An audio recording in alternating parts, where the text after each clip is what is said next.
Hello everyone, welcome back to my class. आज हम करने वाले हैं गुड्स एंड सर्विसेज टैक्स का पार्ट 2।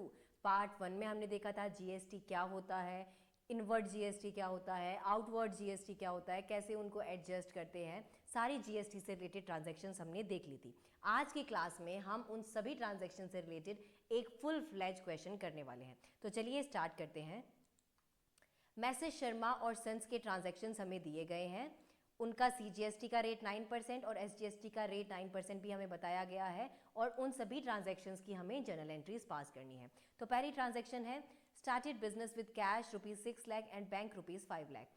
मैसेज शर्मा और सन्स ने बिजनेस को स्टार्ट किया 6 लाख और 5 लाख रुपए से। तो कैश और बैंक दोनों असेट्स है। असेट्स का बैलेंस होता है डेबिट और बिजनेस के अंदर वो आ रहे हैं तो cash account debit, bank account debit, और जो ऑनर इन्वेस्ट करता है उसको हम क्या बोलते हैं, कैपिटल। तो टू कैपिटल अकाउंट, और एंट्री बन जाएगी cash account debit, bank account debit to capital account 6 lakh 5 lakh और टोटल 11 लाख से उसने बिजनेस को शुरू किया। ठीक है, फिर नेक्स्ट एंट्री है purchased goods from Mohan traders of list price ₹1,50,000 at 20% trade discount. Messrs Sharma और सन्स ने गुड्स खरीदे मोहन ट्रेडर्स से 1.5 लाख रुपए के 20% ट्रेड डिस्काउंट पे। अब ट्रेड डिस्काउंट को हम कभी भी अलग से शो नहीं करते बुक्स ऑफ अकाउंट्स में, है ना। तो सीधा 1,50,000 का 20% कितना होता है, 30,000। इसको माइनस कर देंगे तो परचेज किए हमने गुड्स मोहन ट्रेडर्स से कितने के, 1,20,000 के। ठीक है, अब एंट्री क्या होगी, purchases account debit to Mohan traders account 1,20,000, है ना। लेकिन हमने जब गुड्स परचेज किए मोहन ट्रेडर से तो उसके लिए हमने जीएसटी भी पे किया होगा, तो उसकी एंट्री भी हमें करनी होगी। तो एंट्री क्या बनेगी, purchases account debit, input CGST account debit, input SGST account debit to Mohan traders account. अब ये जो सीजीएसटी और एसजीएसटी कैलकुलेट करते हैं ये हम इस अमाउंट पे करते हैं, यानी कि ट्रेड डिस्काउंट माइनस करने के बाद जो अमाउंट है इसका 9% करा तो 10,800 सीजीएसटी और 10,800 ही एसजीएसटी। ठीक है, to Mohan traders account total हो गया 1,41,600, यानी इतने टोटल पैसे हमें उसे अभी देने होंगे, है ना। अब देखो परचेजेस अकाउंट डेबिट हुआ क्योंकि ये नॉमिनल अकाउंट है और नॉमिनल अकाउंट का रूल कहता है एक्सपेंसेस को डेबिट कर दो, और परचेज एक्सपेंस है बिजनेस के लिए, इसलिए परचेज अकाउंट डेबिट हो गया। लेकिन इनपुट सीजीएसटी और इनपुट एसजीएसटी डेबिट क्यों हुआ, क्योंकि ये दोनों असेट्स है बिजनेस के लिए। असेट क्यों है, क्योंकि अभी के लिए तो हम बिजनेस पे कर रहे हैं ये मोहन ट्रेडर्स को, लेकिन बाद में ये वापस उसे मिलने वाले हैं।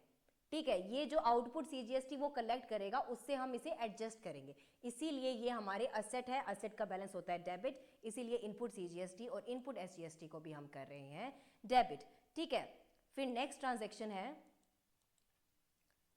Payment made afterwards by cheque after receiving 5% cash discount. अब ये जो मोहन ट्रेडर से हमने गुड्स खरीदे थे उनके लिए हमने उसको पेमेंट भी कर दी चेक से, और जब पेमेंट करी तो 5% हमें कैश डिस्काउंट मिला। अब ये जो कैश डिस्काउंट है ये हम किस पे कैलकुलेट करेंगे, सीजीएसटी और एसजीएसटी हमने कैलकुलेट किया था ट्रेड डिस्काउंट माइनस करने के बाद। ठीक है, और ये जो कैश डिस्काउंट कैलकुलेट होता है ये कैलकुलेट होता है सीजीएसटी और एसजीएसटी के अमाउंट पे कभी कैलकुलेट नहीं होगा। ये हम जो भी परचेजेस का अमाउंट होता है उस पे कैलकुलेट करते हैं, या टोटल अमाउंट जितना हमें उसे देना है उसमें से सीजीएसटी और एसजीएसटी का अमाउंट माइनस करके जो अमाउंट बचेगा उस पे हम हमें कैश डिस्काउंट मिलता है। ठीक है, तो एंट्री क्या होगी, Mohan traders account debit. Mohan traders को हमें कितने देने हैं टोटल, 1,41,600। तो मोहन ट्रेडर्स का अकाउंट तो डेबिट हो जाएगा 1,41,600 से टू बैंक अकाउंट और टू डिस्काउंट रिसीव्ड अकाउंट। अब डिस्काउंट रिसीव किस पे कैलकुलेट करेंगे हम, डिस्काउंट रिसीव कैलकुलेट होगा 1,20,000 पे, ना कि 1,41,600 पे। हम सीजीएसटी टैक्स पे हम कभी डिस्काउंट नहीं निकालते। ठीक है, ये जो परचेजेस हुई है सिर्फ इस पे 1,20,000 का डिस्काउंट हमें मिला था 5%, यानी कि 6,000। तो 6,000 का हमें डिस्काउंट मिल गया टू डिस्काउंट रिसीव्ड, और बाकी 1,41,600 में से 6,000 माइनस करेंगे तो इतना हमें पे करना होगा 1,35,600 मोहन ट्रेडर्स को। तो एंट्री बन गई Mohan traders account debit 1,41,600 to bank account 1,35,600 to discount received account 6,000। Discount received account credit क्यों किया, क्योंकि डिस्काउंट मिलना बिजनेस के लिए गेन है, और नॉमिनल रूल का अकाउंट कहता है क्रेडिट कर दो इनकम और गेन्स को, इसीलिए इसको हमने क्रेडिट कर दिया। ठीक है, फिर नेक्स्ट ट्रांजैक्शन है sold goods to Ritika enterprises of list price ₹2 lakh at 15% trade discount. हमने रितिका एंटरप्राइजेस को गुड्स बेचे 2 लाख रुपए के 15% ट्रेड डिस्काउंट पे। 15% ट्रेड डिस्काउंट माइनस करें तो 2 लाख का 15% हो गया 30,000। तो 1,70,000 में हमने गुड्स बेच दिए रितिका एंटरप्राइजेस को। ट्रेड डिस्काउंट को अलग से शो तो हम करते ही नहीं है, तो 1,50,000 से गुड्स बेच दिए। अब ये जो 1,50,000 के गुड्स बेचे हैं इस पे 1,70,000 तो वो हमें देगी ही देगी, इसके साथ हमें CGST और SGST का अमाउंट भी मिलेगा। ठीक है, तो एंट्री क्या होगी, पहले तो हम सेल्स और सिर्फ ये काफी बड़ी एंट्री बन रही है, ठीक है, टू सेल्स 1,70,000 की हमने सेल्स की, ठीक है, और टू आउटपुट CGST और टू आउटपुट SGST 1,70,000 का 9% 15,300 और 15,300। ठीक है, अब इस ट्रांजैक्शन को अभी एक बार पूरा पढ़ो। And received 50% of the amount immediately by cheque allowing 4% cash discount. अब ये जो टोटल अमाउंट, ये जो हमने टोटल कैलकुलेट किया है सेल्स का और CGST का, ये टोटल बन रहा है हमारा 2,06,000। ठीक है, ये अमाउंट हमें अब रितिका एंटरप्राइजेस से मिलने वाला है। ठीक है, जिसमें से 50% तो उसने हमें हाथों हाथ दे दिया और उस 50% के लिए हमने उसको क्या दिया, कैश डिस्काउंट भी दिया। ठीक है, और बाकी का 50% जो है वो बाद में देगी। ठीक है, तो टोटल कितना है 2,06,000।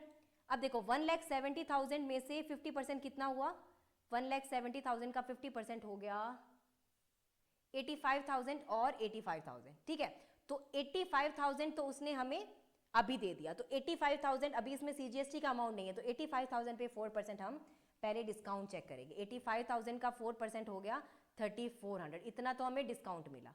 ठीक है, अब 1,03,000 हाफ कितना बन रहा है इसका टोटल, 1,03,000 टोटल है 2,06,000, जिसका हाफ है 1,03,000। 1,03,000 वो आज पे करेगी, 1,03,000 वो बाद में पे करेगी। जो बाद में पे करेगी उसके लिए वो बन गई है हमारी डेटर, इसलिए रितिका एंटरप्राइज अकाउंट हो जाएगा डेबिट 1,03,000 से, और जो बाकी के पीछे 1,03,000 बचे हैं उसमें से हम CGST का अमाउंट निकाल के जो अमाउंट होगा वो उस पर डिस्काउंट कैलकुलेट करेंगे, और वो डिस्काउंट को माइनस करने के बाद जो अमाउंट आएगा वो उतना हमें रितिका एंटरप्राइजेस ने आज दे दिया। तो अब 1,03,000 के लिए तो वो हमारी डेटर बन गई, पीछे जो 1,03,000 बचे ये इसमें CGST का अमाउंट भी है, तो CGST का 15,300 हमने माइनस किया, तो पीछे बचे 85,000 है ना, तो 85,000 का 4%, 85,000 पे मिलेगा हमें कैश डिस्काउंट, तो 3,400। अब 1,03,000 में से 3,400 माइनस करेंगे तो 96,900 बैंक अकाउंट डेबिट हो जाएगा। समझ आया आपको, ये बहुत ही भारी भरकम एंट्री है ये, लेकिन अगर आप इसको आराम से समझोगे तो ये आपको समझ आएगी। तो देखो इसको दोबारा एक बार देख लेते हैं।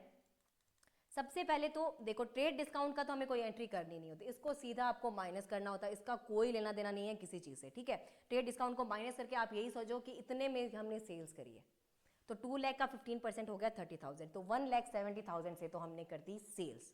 ठीक है, अब इस 1,70,000 पे ही हमें CGST मिलेगा, 1,70,000 पे ही SGST मिलेगा। ठीक है, तो सेल्स अकाउंट, तो सबसे पहले टू सेल्स 1,70,000 ये अमाउंट हो गया, और टू आउटपुट CGST 15,300, 1,70,000 का 9% निकाला ये 15,300। ठीक है, और टू आउटपुट SGST 15,300। अब ये जो भी टू तीनों हमने करे हैं ये क्या है, इतना अमाउंट हमें मिलेगा रितिका एंटरप्राइजेस से। 1,70,000 तो हमने बेचा है गुड्स उसके लिए, और बाकी का टैक्स का। ठीक है, तो इतने अमाउंट में से वो बोल रही है कि आधा तो मैं आपको अभी पे करूंगी और आधा मैं आपको बाद में पे करूंगी। तो 2,06,000 का आधा हो गया 1,03,000, तो ये 1,03,000 के लिए तो वो हमारी डेटर बन गई क्योंकि ये बाद में पे करेगी, तो रितिका एंटरप्राइज अकाउंट डेबिट हो गया 1,03,000 से। अब बाकी के पीछे बचे 1,03,000 जो कि वो हमें आज पे करने वाली है, लेकिन उस 1,03,000 पे हमने उसको क्या दिया, कैश डिस्काउंट 4%। अब ध्यान से देखो 1,03,000 के अंदर ये CGST का अमाउंट भी है, तो जो कैश डिस्काउंट कैलकुलेट करते हैं वो हम CGST का अमाउंट हटा कर कैलकुलेट करते हैं। तो 1,03,000 में 15,300 CGST का अमाउंट है, 1,03,000 में से 15,300 माइनस किए तो पीछे बचे 85,000। अब ये जो 85,000 है इस पे हम डिस्काउंट का अमाउंट कैलकुलेट करेंगे जो कि है 400। 85,000 का 4% निकालें तो डिस्काउंट अलाउड आता है 3,400। अब 3,400 का हमें हमने क्या दे दिया, कैश डिस्काउंट दे दिया रितिका एंटरप्राइजेस को, उससे पैसे लेने थे हमें 1,03,000, जिसमें से 3,400 कैश डिस्काउंट दे दिया, तो 1,03,000 माइनस 3,400, तो बैंक अकाउंट डेबिट हो गया 96,900 से। बैंक अकाउंट डेबिट किया क्योंकि इतने पैसे हमारे पास उससे आए। डिस्काउंट अलाउड अकाउंट डेबिट किया क्योंकि ये नुकसान हो रहा है, हम डिस्काउंट उसको दे रहे हैं, इतने पैसे नहीं तो हमें मिलते, अब हमें नहीं मिलेंगे, ये लॉस है, और नॉमिनल अकाउंट का रूल कहता है जो लॉस है उसे डेबिट कर दो, इसलिए डिस्काउंट अलाउड अकाउंट डेबिट हो गया। और रितिका एंटरप्राइज अकाउंट को डेबिट किया क्योंकि इतने पैसे अभी वो हमें बाद में देगी, इतने पैसों के लिए वो हमारी डेटर बन गई है, तो इसलिए उसको डेबिट कर दिया। सेल्स अकाउंट क्रेडिट किया क्योंकि इतने की हमने सेल्स की है। और आउटपुट सीजीएसटी और आउटपुट एसजीएसटी को क्रेडिट किया क्योंकि ये ऑब्लिगेशन है बिजनेस के लिए, ये पैसे उसे आगे गवर्नमेंट को देने हैं, ये लाइबिलिटी है, लाइबिलिटी का बैलेंस होता है क्रेडिट, इसीलिए आउटपुट सीजीएसटी और आउटपुट एसजीएसटी को हमने कर दिया क्रेडिट। ठीक है, तो एंट्री समझ आई आपको अच्छे से। फिर नेक्स्ट ट्रांजेक्शन है paid Amit Verma ₹60,000 by cheque after deducting 2% cash discount. आप पेमेंट कर दी अमित वर्मा को 60,000 रुपए की, जिसके लिए हमें 2% कैश डिस्काउंट मिला। अब जीएसटी का इसमें कोई लेना देना नहीं है, हमने सिर्फ पेमेंट किया, तो पेमेंट की एंट्री करेंगे, और एंट्री क्या होगी, कैश हमारे पास से जा रहा है तो कैश अकाउंट हो जाएगा क्रेडिट, और अमित वर्मा का अकाउंट हो जाएगा डेबिट।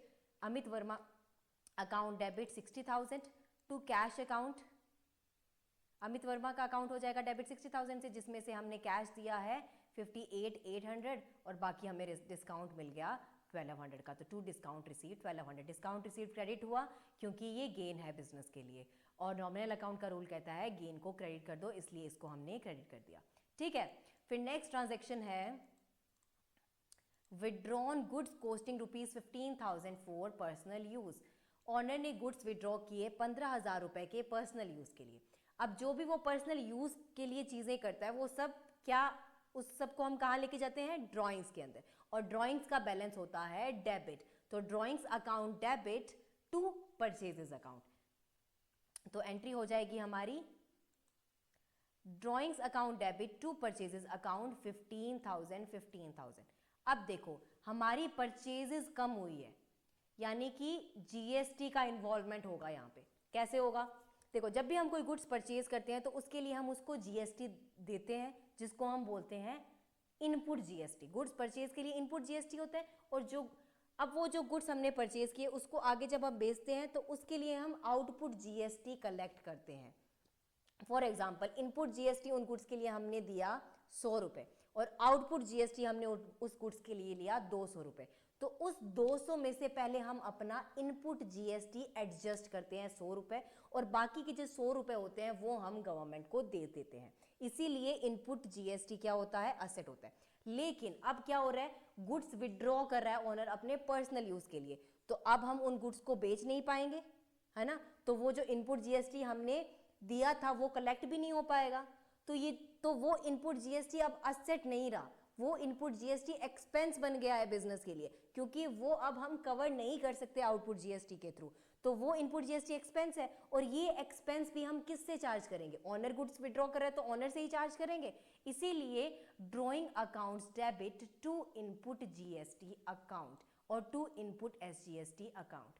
लॉजिक समझ आया आपको कि इनपुट सीजीएसटी और इनपुट एसजीएसटी को भी क्रेडिट क्यों करते हैं हम, अगर गुड्स ओनर विड्रॉ करता है तो, क्योंकि अगर वो ओनर विड्रॉ नहीं करता तो उन गुड्स को हम बेचते, उनको बेचते तो हमें आउटपुट सीजीएसटी हम कलेक्ट करते, जिससे हमारा इनपुट जीएसटी कवर हो जाता है ना। लेकिन अब वो इनपुट जीएसटी हमारा कवर नहीं होगा क्योंकि हम वो गुड्स को बेच नहीं रहे, तो वो इनपुट जीएसटी हो गया हमारा असेट नहीं है, अब एक्सपेंस बन गया है, और वो एक्सपेंस हम चार्ज करेंगे ऑनर से, इसीलिए drawings account debit to input CGST और drawings account debit to input SGST. अगर इसकी इकट्ठी एंट्री करें तो कैसे करेंगे, drawings account debit to purchases to input CGST to input SGST, ये सारे अमाउंट्स को टोटल इकट्ठा करके हम लिख देंगे ड्रॉइंग्स के आगे, और बाकी टू परचेजेस के आगे 15,000, टू इनपुट सीजीएसटी के आगे 1350 और टू इनपुट एसजीएसटी के आगे 1350। ठीक है, फिर नेक्स्ट ट्रांजेक्शन है electricity bill of proprietor's residence paid by cheque. अब प्रोप्राइटर के रेजिडेंस के लिए इलेक्ट्रिसिटी बिल पे किया 8,000, यानी कि प्रोप्राइटर का खुद का खर्चा है ये, तो ये क्या हुआ ड्राइंग्स, तो एंट्री हो जाएगी drawings account debit to bank 8,000, ये एंट्री हो गई हमारी drawings account debit to bank 8,000। अब ये क्या है, बिल है, ठीक है। इसके लिए कोई भी गुड्स तो खरीदते हैं उसके लिए तो हमें जीएसटी का साथ में करना होता है, लेकिन ये एक्सपेंस है तो इसका कोई भी जीएसटी का ट्रीटमेंट नहीं होगा। फिर नेक्स्ट ट्रांजैक्शन है salaries paid ₹35,000 by cheque. Salaries pay की 35,000 रुपए की चेक से। सैलरी बिजनेस के लिए एक्सपेंस है, expense nominal account, nominal account का रूल कहता है एक्सपेंसेस को डेबिट कर दो, इसलिए एक्सपेंस सैलरी अकाउंट डेबिट, और पेमेंट करी हमने चेक से यानी कि बैंक से, टू बैंक अकाउंट 35,000, ठीक है। फिर नेक्स्ट है received ₹12,000 from a customer whose account had been written off as bad debts last year. पिछले साल हमने बैड डेट्स जिसको करा था उनसे हमें अब पैसे मिल गए, तो ये हमारे लिए इनकम हुई, है ना। तो बैड डेट्स रिकवर्ड अकाउंट तो हो जाएगा क्रेडिट, नॉमिनल अकाउंट के रूल के हिसाब से। नॉमिनल अकाउंट का रूल कहता है कि इनकम को क्रेडिट कर दो, इसलिए bad debts recovered account credit, और कैश अकाउंट हो जाएगा हमारा डेबिट, और एंट्री बन जाएगी कैश या bank account debit to bad debts recovered account 12,000, ठीक है। तो ये था हमारा जीएसटी का पार्ट 2, और इसी के साथ हमारा जीएसटी चैप्टर भी आज हो गया कंप्लीट। आई होप ये आपको अच्छे से समझ आया होगा। Thanks for watching. If you like this video please please please like, share and subscribe. Bye bye.